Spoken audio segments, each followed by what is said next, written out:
Salam, vaxtınız xeyir olsun dəyərli izləyicilər. Topazın baş sponsorluğu ilə yeni layihəmiz olan Mərc Mazarın artıq ikinci buraxılışı kanalımızda izləyə bilərsiniz. Rafael həmkarımla birlikdə ötən həftə də birlikdə olduq və xoş gördük. Və ötən həftə elə Rafaelin verdiyi banko kupon özünü doğrultmuşdu. Ekranda Rafael yerləşdirərsən zəhmət olmasa.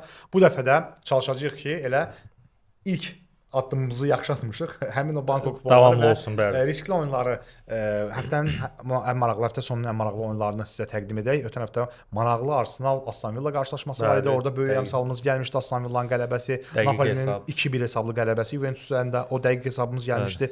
İzləmək istəyənlər birinci buraxılışımızı, Mərc Mazar layihəmizin ilk buraxılışını izləyə bilərlər. Topaz Fan Club uzun müddətli kampaniya elan edib, altını vur adlanır.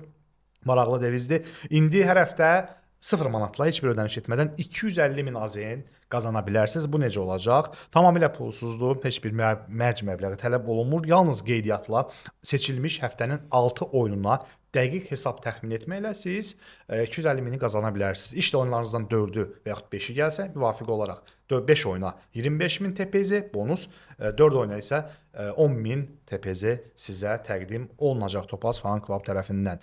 Bax belə, üstəlik topladığınız xallar qədərdə depozit etsəz 100% bonus əldə etmiş olacaqsınız. Qanunsuz saytlarda altını vurmaqdansa Topazda altını vur və şəraitini yaxşılaşdır. Bu devizlə yola çıxıblar. Topaz Fan Club'ın bax bu layihəsi. Ətraflı 926 və ya Topaz Fan Club səhifəsindən məlumat əldə edə bilərsiniz. Biz keçək həftənin oyunlarına, ötən həftə qeyd etdiyimiz kimi bank oyunlar gəldi və bu həftənin elə kampaniyaya uyğun olaraq Rafael istəyəcəm səsləndir və qrafik şəkildə də izləyicilər görsün ki, bu həftə hansı oyunlara mərc etmiş olacaqlar. Ən azı bizim bu buraxılışdan təxminən bir gün 24 saat ərzində hələ aktiv var. 2 gün vaxtları var.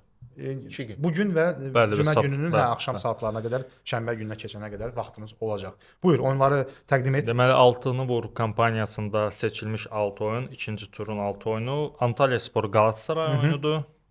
Barcelona Asasuna oyunu var. PSV Herakles oyunu var.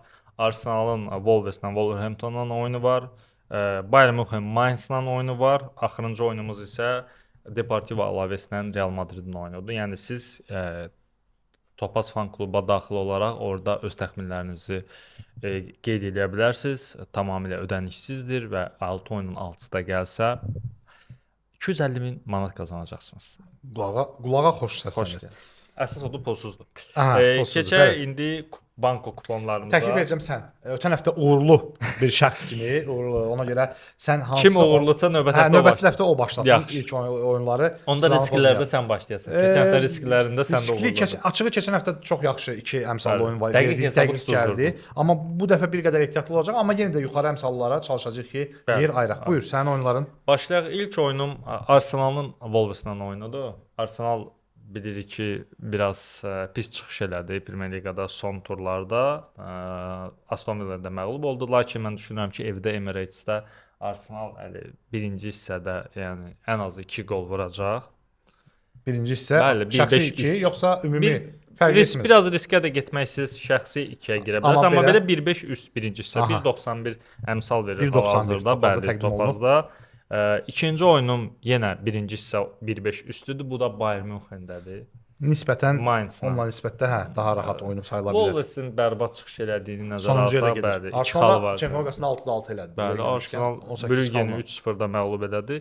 Düşünürəm ki, Arsenal və Bayern Münxen ikisi də birinci hissəni 1.5 üstlə tamamlayacaqlar.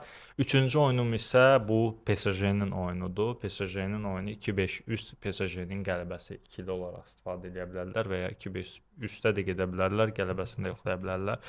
Yəni fərqi yoxdur. Mən isə kuponda bunların ikisini də bir yerdə ikili formada salıram. PSG-nin 2.5 üst və qələbəsi ikisi bir yerdə. 3 oyunum bunlardır. Arsenal birinci hissə 1.5 üst, Bayern Münxen birinci hissə 1.5 üst, PSG 2.5 üst qələbə. 2.5 üst qələbə. Bax belə. Ümid edirəm ki, bu dəfə də özünü doğruldar.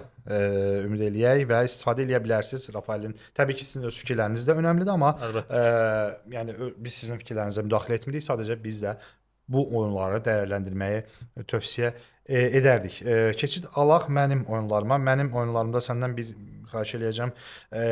Bir əmsala baxardın. Real Madridin Alaves səfərində qələbəsi, Real Madridin Çempionlar Liqasında Manchester City-yə məğlub olması mənim ölkə çempionatında onlara nədənsə güvənməyimə belə deyək, fikir yaratdı ki, Reallar bu həftə səfər qələbəsinə rahat bir şəkildə güvənmək olar. Onlar City məğlubiyyətinin düzdür, komanda daxili hava bir qədər pis sayıla bilər, yaxud baş məşqçinin komandadan ayrılma məsələsi gündəmdə ola bilər, amma mənə elə gəlir ki, bu səfərdən qələbə ilə ayrıla biləcəklər. Burada Chelsea Everton mənim əsas kuponumun, mən banko heç vaxt xoşlamıram o söz deməyə, amma əsas kuponun ilk oyunu Chelsea Everton qarşılaşması olacaq. Bu oyunda yüksək gün zərbəsi gözlədiyimə görə mən bu qarşılaşmada minimal 8.5 üst gün zərbəsini daxil edəcəm kuponlara, amma siz əmsalı bir qədər artırmaq üçün 9.5 üst variantına gedə bilərsiniz. Rafael səndən xahiş edəcəm o kuponda 8.5 üst kimi dəyərləndirilsin. İkinci bir qarşılaşma Fransa çempionatı Rennes-Brest oyununda.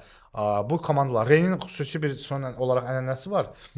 Rennes bir oyunu 4-1 bu hesabla yekunlaşır. Digər oyun 1-0, 4-1, 1-0, 5-0. Qeyri-stabil gedir. Əslində alqoritm onu deməyə əsas verir ki, Rennes bu oyunda da 1-0-lıq nəticə olacaq. Amma mən Brestə güvənərək və yaxud Rennes'in son oyunlarına güvənərək və bu iki komandanın şəxsi görüşünə güvənərək həftənin seçilmiş oyunları sırasında 2.5 üst Real Madridə hal-hazırda 1.54 əmsal verirlər qələbəsinə. 1.54 əmsal Real Madrid. Chelsea-nin gün zərbəsi 8.5 üst, Rennes'in 2.5 üst oyun variantına gedərdim və mən burada bu belə deyək variantlar sırasına Real Madridin 2 səfər qələbəsini əlavə eləyəcəm. Real Madridin qələbəsi də bu kuponu tamamlayacaq. Bu kuponu tamamlayacaq. Gəldik indi bu 3 oyun. Rafaelin və mənim təqdim etdiyim oyunlar siz seçim edə bilərsiniz. Topaz fan klub səhifəsinə daxil olaraq həm Altını Vur kampanyasında bəzi oyunlar real daxil verilib seçimlər sırasında. Yararlana bilərsiniz. Orada fikrinizi dəqiq hesabla ifadə edə bilərsiniz. Həm də məhz əmsallarla belə deyək, əmsallar üzərindən kupon formalaşdıra bilərsiniz. Həftənin nisbətən yüksək əmsallı, nisbətən çətin sayıla biləcək oyunlar sırasında hansını götürmək olar? Bax mənim icazə versən mən başda burada sənsən əlbəttə. Mən Şamaxı Zirə oyununda Zirənin qələbəsinin səfər qələbəsi 2-2 10-11 civarında dəyişirdi. Bəzən əmsallar oynaya bilər. Ona görə siz topazda son yenilənmiş əmsallara baxa bilərsiniz və mən burada Zirənin qələbəsini, səfər qələbəsini ilk üçlük və ilk altılıq, ikinci altılıq formalaşıb Azərbaycan çempionatında və bu qış fasiləsinə qədər Zirə maksimum çalışacaq ki, yuxarıda qalsın. Çətin səfərdən mənə elə gəlir ki, qələbə ilə qayıda bilər. Riskli biraz əmsal az məbləğdə mərc edəcəyiniz kuponlarda bax bu oyunu üstünlüyü verə bilərsiniz. Oxford Preston Championship oyunudur. Bu oyunda 2.5 variantına mən tercih edərdim. Atletico Madrid Valencia 2.5 üst. Yəni burada söhbət riskli oyunlardan getmir. Risk dediyimiz adətən ötən həftəki kimi Aston Villa'nın qələbəsi 3-8-la. Amma bu sadəcə əmsalı bir qədər yuxarı ola biləcək oyunlar sırasındadır. Və gəlmə ehtimalı yüksək olan sırasındadır. Atletico Madrid Valencia'nın 2.5 üstünü daxil etmək olar. Atalanta Cagliari oyununda 8-2, 8-3 korner nisbəti görürəm. 8-5 üstə 9-5. 9-5 üstlə bu oyunu daha bir qədər az məbləğli kuponlarda yoxlamaq olar. Kəpəz Qəbələ oyununda hər iki komandanın qarşılıqlı gol variantı var. Mənim seçdiyim oyunlar sırasında bu oyunlarda var. Kəpəz və Qəbələ. Kəpəz vurub buraxan komandadır. Qəbələ də eyni zamanda qol vurma potensialı olduğuna görə bu qarşılaşmalarda məhz qarşılıqlı qollar və yaxud 2.5 üst variantına getmək olar. Mənim hələlik həftə sonu üçün topazdan gözümə dəyən biz bu ikinci buraxılışdır. Mən izləyicilərə biz də ilk söz verdik ki, daha geniş əmsallarla təqdim edəcəyik. Növbəti buraxılışlarda biz artıq oyun sayını çoxaldacağıq və xüsusi mərclər olur. Maraqlı, rəngarəng mərclər, standartdan kənar. Bax onlara da keçid etmiş olacağıq. Buyur Rafael, sənin oyunların. Birinci belə deyək, riskli bir kupon hazırlamaq istəyirəm. Burada əsasən 3 oyun seçmişəm riskli kupon üçün. Burnley Fulham oyunu var. Fulhamın qələbəsi hal-hazırda səfər qələbəsi. Bəli, 1.88 verir əmsalı topazda. İkinci oyunumuz Beşiktaşın Trabzon səfərinə gedir, bəli. Trabzon məncə ikinci yer əlindən buraxmaq istəməyəcək və Qalatasarayla fərqin böyüməyini istəməyəcək və evində qələbə qazanacaq azarkeşlər önündə 2.32 əmsal verir hal-hazırda. 2-nin üzərində olan daha bir oyun. Bəli. Üçüncü oyun isə Sunderland Newcastle. Newcastle bildiyiniz kimi bu illər İngiltərə Premyer Liqasında səfərdə çox bərbad çıxış edir. Məncə axırı şeytanın ayağını sındıracaq Çox və səhvləndi. Sunderland Sunderland-i bəli, çətindir. Zaten ona görə riskli kupona saldı amma Arsenal da böyütmüşdü. bəli, bəli. Sunderland evində çox yaxşı oynayır, lakin Newcastle-da səfərdə çox bərbad çıxış. Məncə Sunderland baxmaq lazımdır. Son turlara qədər evində məğlub olmamışdı. Baxarıq ona son indi bir tura nəzər bircə salmaq saniyə. lazımdır. Çünki Arsenal oyunda belə bir statistikası var idi və gəldilər son dəqiqələrdə Bəli, qovurma son qolla saniyədə demək 2-2'lik bir bərabərliyə getmişlər. Ona görə seçdiyin oyunlar risklidir. Adı üstündə riskli hə, kupondur. Rafaeldə bir qədər riskli oldu və bunun bizim təqdim etdiyimiz gündən oyun gününə qədər, oyunun Bəli, saatına bu qədər bazar gündə 14 ayın 14-də olacaq. müəyyən dəyişikliklər üst əmsallarda üst və yaxud daha aşağı düşmə ola bilər. Bu təbii ki sizin yazdığınız gündən Newcastle saatın aslında. səfərdəki 7 oyununda cəmi 6 xal yığıb. Görsən, biraz İki qələbəsi bərbad var. statistika fonunda Newcastle-a güvənirsən. Çünki mən düşünürəm ki, bu komanda axırı bu şeytanın ayağını sındıracaq, axırı öz evində qələbəsini qazanacaq və məsələn Sunderland evində oynadığı son 5 oyunun heç birində məğlub olmayıb. Hətta 6 oyunda deyərdim. Hətta biraz da dala gedəndə 7 oyunda evində məğlub olub. Axırıncı dəfə evdə məğlub olub. Düşün, yoldaşlıq oyununda. Necə o da Məğlub sayılmır. Yəni belə deyil. Sezonda evində oynadı. Uduzmayıb da. Newcastle isə səfərdə çox bərbad çıxış edir. Düzdür, son 2 oyununda məğlub olmayıb, birində qələbə qazanıb, birində heç hissəsi var. Dünən də qaldı. Çox maraqlı oyun olacaq hər halda. Yəni ondan əvvəl isə 4 oyun ard-arda uzmuşdu.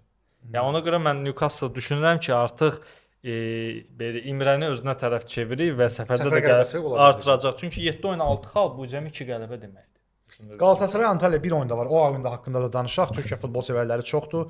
Galatasarayın bu səfərdən çox qorxuram yəni. Nəyindən qorxursan? Qələbə qazanmayacağından. Ki məncə yəni insanlar yüklənəcək Galatasaray. Monaco-da oyunda Galatasaraya yüklənən insanlar çox oldu ki, Galatasaray qələbə qazanacaq. Monaco səfərində çünki Galatasaray qələbə mütləq lazım idi ki, artıq bitirsin də işi. Bilsin ki, artıq ilk 24-lükdədir və getdi məğlub oldu, gəldi. Fiziki cəhətdən komanda biraz hazır deyil, amma bir şey də var ki, Türkiyə liqası da, yəni Avropa deyil, Monaco, Antalyaspor deyil. Ona görə Galatasaray oyunçu keyfiyyətlərinə görə, oyunçu klasslarına görə ola bilər. Amma mən sürpriz gözləyirəm o oyunda. Sürpriz gözləyirsən. Mən burada bütün variantları nəzərə alaraq, çünki bax burada 1-0 hesablı qələbəsi, 1-0 hesablı səfər qələbəsi də aktualdır. 2-0 hesablı səfər qələbəsi də aktualdır. Qalatasarayın son oyunlarda bir qədər yəni stabillikdən kənar olması, yəni qeyri-stabil olması Antalyaya burada bir qədər şans qazandıra bilər, amma bütün bunların fonunda bəlkə də bu çaxnaşmadan Qalatasaray bir yaxşı qələbə ilə çıxacaq. Ona görə mən bütün bunları kənara qoyuram, yalnız 2 zərbələ variantına gedəcəm bu oyunda da. Çünki Antalya da evində təslim olmayacaq, Qalatasaray da səfərdə asan qələbə qazanmayacaq. Siz bu oyunda onun üzərində bəlkə 2 zərbəsi gördünüz. 8.500 az əmsallı ola bilər. 9.500, 10.500 variantlarında getmək olar. Bax bu da Qalatasaray ilə bağlı olan təxminlər idi. Bax belə, yəni bu həftənin seçdiyimiz topaz oyunları, topazın Fan Club-da siz girib səhifədə, rəsmi səhifədə baxa bilərsiniz. Bu oyunlara mərc etmiş ola bilərsiniz. Eyni zamanda bir daha sona doğru gediriksə xatırladım. İstəyirsən sən şərtləri bir daha xatırlat kampaniyanın və yekunlaşdıraq yavaş-yavaş. Altını vur kampaniyasının əlbəttə ki, Altını vur kampaniyasının şərtləri çox sadədir. Siz 0 manatla seçilmiş hər həftə 6 oyun seçilir. Həmin oyunlara dəqiq hesabı təxmin eləyirsiniz. Əgər hesablarınız təxmin elədiyiniz hesablar düzgün gələrsə, yəni 6 oyunun 6-sı da düz gələrsə 250 min manat qazanırsınız. 5-i gəlsə 25 min TPZ bonus qazanırsınız. 4-ü gəlsə 10 min TPZ bonus qazanırsınız. Bundan əlavə oyunların hesabının təxmini, qol fərqini düzgün tapsanız, bəzi bonusları da topazda qazanırsınız və o bonusları sonra siz məbləğə çevirə bilirsiniz. Bəli. Yararlanın. Burada əsas nədir? 0 manatla altını vurun. Bəlkə də 250 min manat sizin olacaq. Uğurlar hər birinizə. Şans insana nə vaxt güdür bilmək. Onu bilmək olmur. Və sonda bir deyimi də xatırladım. Mərc etməyin əsasında əylənmək dayanır. Çox sevdiyim bir devizdir və biz elə edək ki, hər zaman əylənək. Bu buraxılışımız Topazın baş sponsorluğu sırf mərc həvəskarları üçün və bu mərci həftə sonu məsələ əylənmək üçün edilən şəxslər üçündür ki, ola baxan zaman maraq qatmaq üçün biz müəyyən mənada istiqamət vermiş olduq onlara. Əgər köməyimiz dəyilsə nə xoş bizə. Növbəti həftə yenidən görüşəcəyik. Bəli, hər həftənin 4-cü günü saat 8-də bizim kanalda. Ümid edirəm ki, gələn həftə başlayanda da deyəcəm ki, bank oyunlardan biri gəldi. İkisi gəldi. Ən azı biri gəldi. Ən azı biri gəldi. Hələlik növbəti həftə görüşərik. Sağ olun və salamat qalın.